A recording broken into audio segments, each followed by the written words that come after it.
Ч бас аюу сонин хүмүүс байгаа. Дулааны инженер байна, тэ эрх зүйч байна, шүдний эмч байна. Энд ч тест эвгүй нөхдүүд байгаа. МБ чинь бүр найруулагч шүү дээ. Баатар найруулагчийн унган шавн шүү дээ. Тэгээд иймэрхүү хүмүүс байгаа. Тэгээд магадгүй тэр коллекшн гэдэг үг анханасаа ийм байх хэрэгтэй юм шиг байгаа. Тэгээд энд чинь бид нар хамгийн дээдл нь одоо ахмаг настай хүмүүснээс одоо 80 оны их юм байна.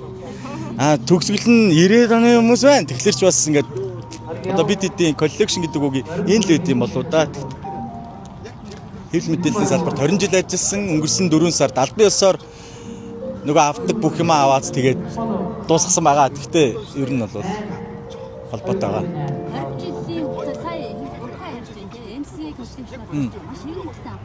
Манайхаас хүн ерөөсөө гашгүй нэмэгдээд тийш. нэмэгдээд байгаа шалтгаан нь юу вэ? За би ч бол одоо яг ингээд бас яг гişүүн биш шүү дээ.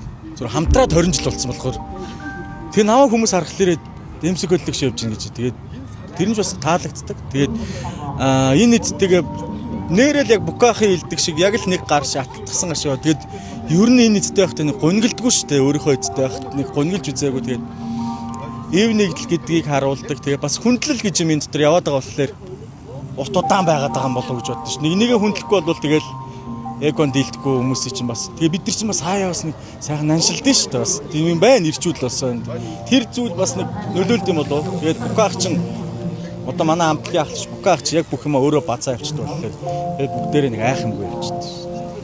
Тэгээд сайхан да. 20 жилийн дараа яг 20 жилийн өсөд ямар байна өсөд хэр гоё ямар болох вэ? Гоё болох ах уу тэгээд баг болно. Угаасаа бид нар аюу их бэлдэж байгаа. Тэгээд аюу их догдолж байгаа. Тэгээд зарим нэг настай хүмүүсийн даралт нь хөтлсөн байгаа. Тий. Зарим нэг шүү би биш. Тий. Тэгээд бүгдээрээ л одоо ирээхээр ажиллаа. Та хэдийнхэн бас тус дэмээр олон зүйлийг бас хийж гүйцэтгэж байгаа. Тэгээд маш их догтлол байна. Тийм жоохон айдас байна.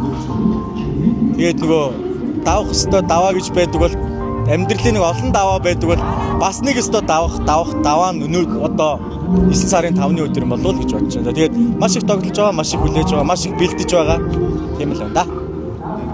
За